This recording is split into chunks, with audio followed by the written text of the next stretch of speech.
Hey guys, welcome back to Andy's Dinosaur Reviews, and today we are back with a review of a figure I have wanted for so long. It is absolutely insane. I've been eyeing this one up for a very long time. The only problem is it's been discontinued quite a ways back, so it's very hard to get a hold of.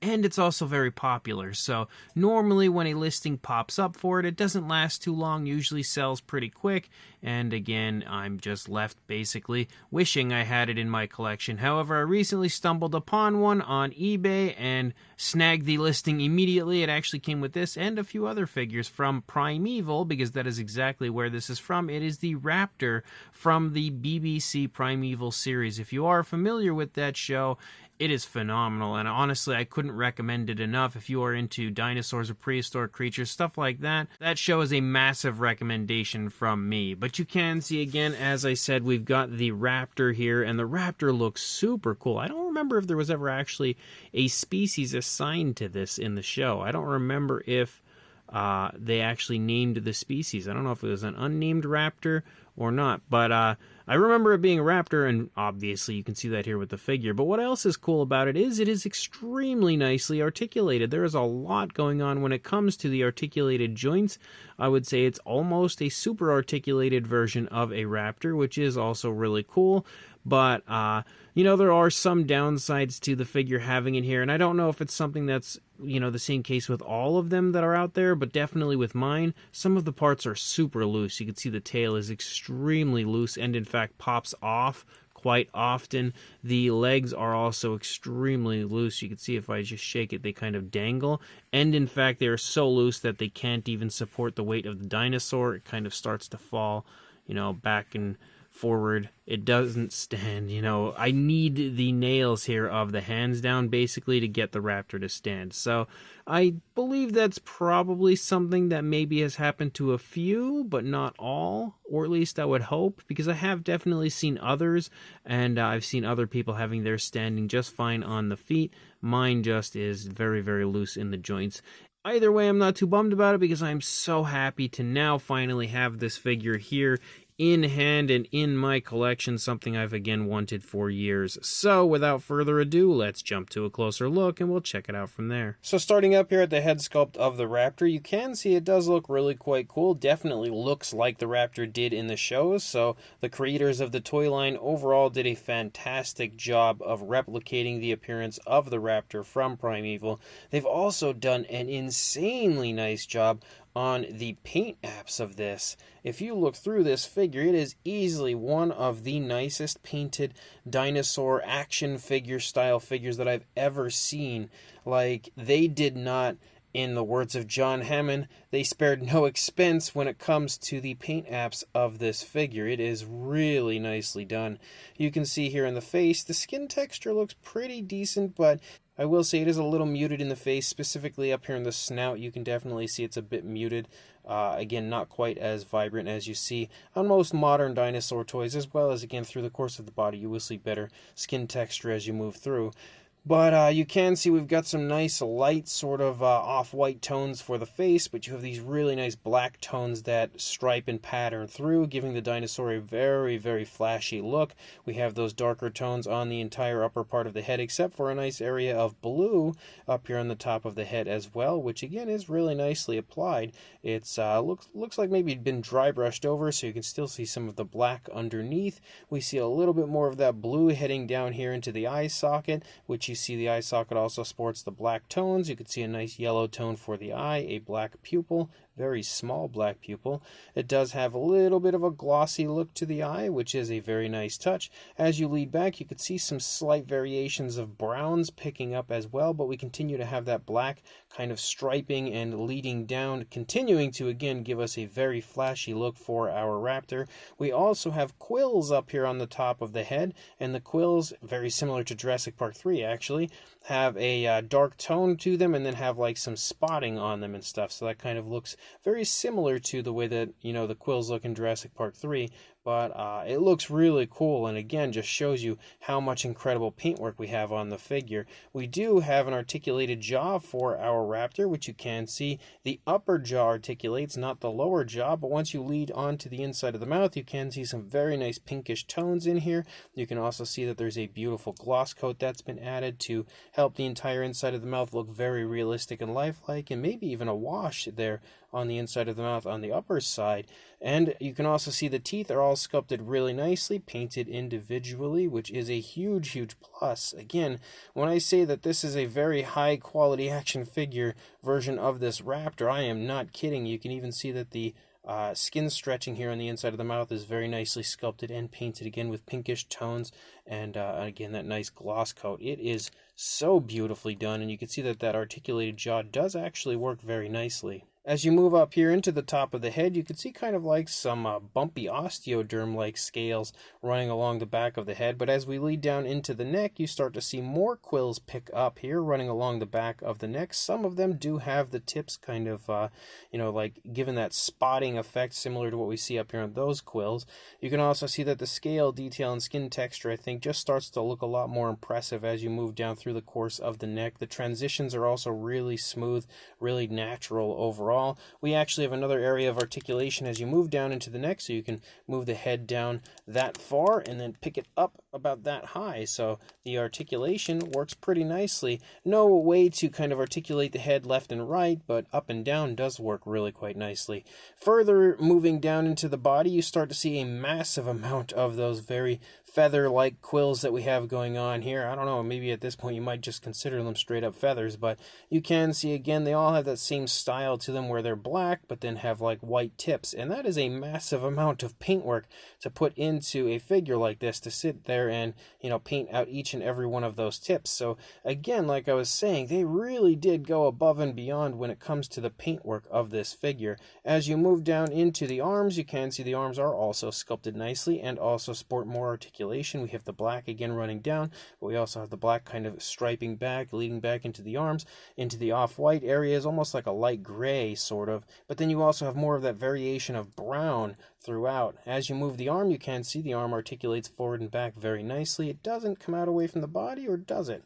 Oh, it does actually. Look at that. I didn't even know that. And you can even see on the undersides, again, the paintwork runs all the way through. You can see paintwork here with like some black spotting and stuff. Like, I am just beyond impressed with the paintwork of this figure. You also have articulation in the elbow, forward and back, as well as articulation in the wrist, forward and back. It is unfortunate that the wrists are pronated, but I guess that's not the end of the world. As you lead out into the fingers, you can see the fingers are also nicely sculpted. You've got the nails painted with a light tone, kind of like a light tan sort of a tone, and they do have a little bit of a satin shine to them as well. As you move back into the stomach region, if we pull the legs back a little bit, you can see the skin texture looks really good, definitely much more vibrant than what we saw up in the face. You have more of the black kind of leading down and spotting and stuff, as well as more of that light off-white and more of those slight brownish tints that you have there. Moving through, you can see variation of scales, like different style skin texture and scale detail there compared to what you see down here. Some bumpier scales as you move up here. You can also see that those quills kind of follow along the spinal column here and start to taper off as you lead into the hip region. The hip bone itself is highlighted right there. You can see it. As you move down, I will say the legs do look a little bit strange. Specifically, the thigh is just shaped kind of awkwardly and does look a little bit out of place, but I mean, it's not the end of the world. It's probably one of the very few downsides to this figure that you'll find, but you do have articulation in the legs where it can go forward pretty far actually, and back. That's probably about as far back as I think I can get it without damaging the figure. The legs do also come out away from the body, which might be one of the reasons why the articulation is so loose. You do also have articulation in the knee, forward and back. And you can see again how the paintwork continues to run down through the back of the thigh and stripe in on both sides. Like, super impressive paintwork. We've also got some more articulation as you lead down. Again, some more forward and back action. And then you've also got a little ankle articulation down here where you can swivel I don't know if it kind of looks like maybe it moves forward and back, but it's mostly like left and right swiveling going on here.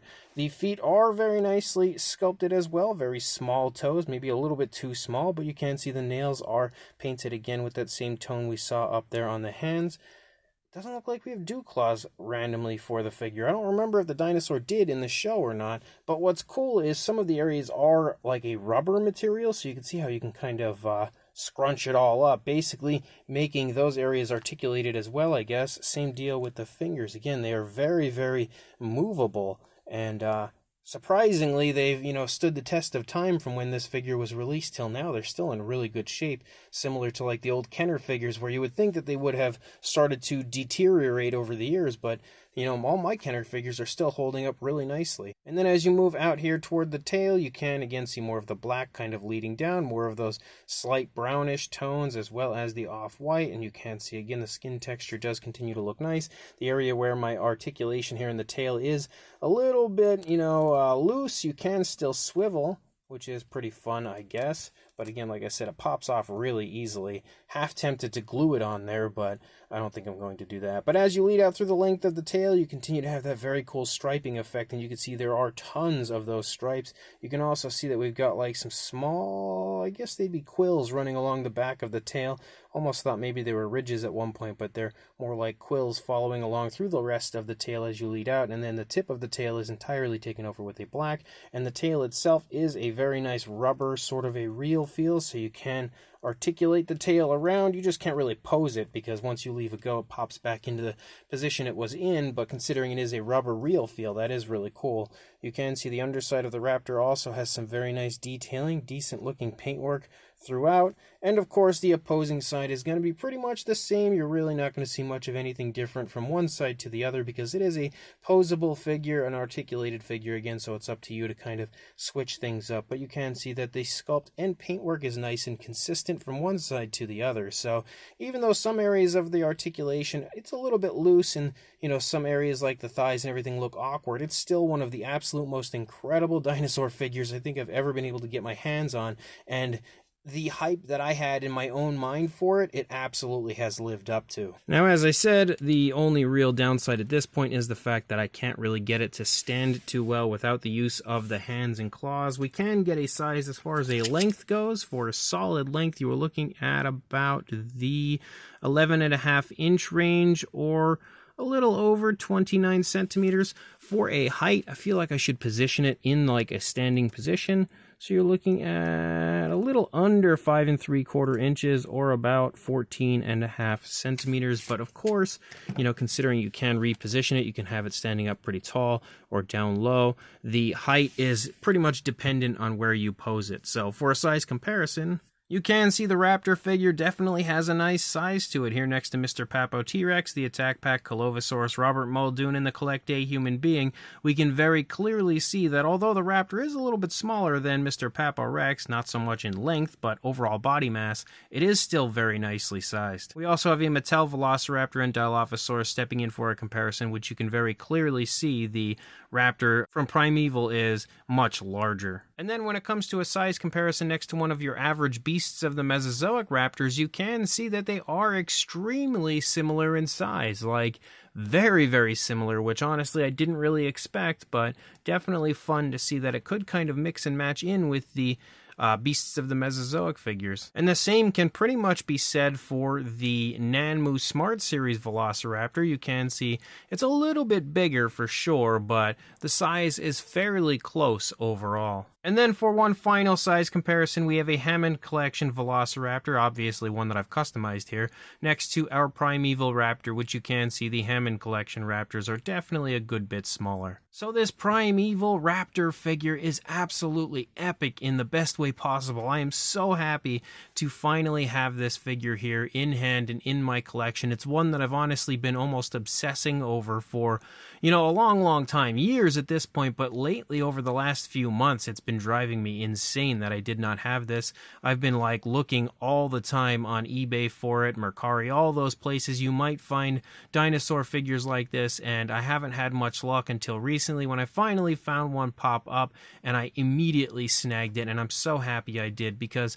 it is easily one of the coolest Raptor figures that I have in my collection, especially when it comes to a figure that was released quite a ways back. The sculpt is really, really nicely done. When it comes to capturing the likeness of the Raptor from Primeval, I think they did a very good job. Obviously, it's not your most up-to-date and accurate interpretation of a Raptor, but when it comes to what it looked like in the show, I think they did a very, very good job of capturing not only the likeness in the sculpt, but the paint as well. And the detailing throughout the sculpt is really nicely done. A little muted in the face, but past that point, I think the skin texture looks really good.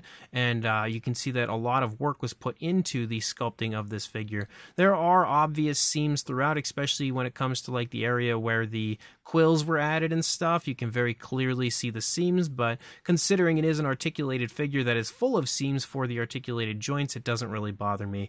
Speaking of that articulation, for the most part, it has a lot of it going on, and even though some areas are very loose, it does seem to work pretty nicely, can definitely create lots of different poses for you to, include in just your display or dino toy photography if you want to go that route. It could of course use a little more like left and right turning in the head and neck, but for what it is and for the time that it was released, the articulation is really impressive. Again, I'm just a little bit sad that it's loose to the point where my Raptor can't really stand too well without the hands touching, but it's still not the end of the world. The paint apps on this, though, are phenomenal. I would say when it comes to a dinosaur action figure like this, easily some of the best I've ever seen. They really went above and beyond to give a highly detailed paint job on this figure and add in not only, again, that very screen accurate look, but just a lot of variation of color, even in areas you wouldn't expect it, like the underside. Like, they did a very, very good job on this figure, and considering, again, that this was released quite a ways back, it's extremely impressive that the paint apps look as good as they do. So overall, even though it's not perfect, it is still a very cool figure, and one that if you can find, I highly recommend picking up. I will try to find a link to add in the description, but it's a little doubtful that I will since I don't see them too often. But again, keep your eyes out and keep checking for them, and once you find one, definitely snag it. And of course, let me know in the comment section what you guys think, and like and subscribe, and I will see you in the next review. Thanks for watching.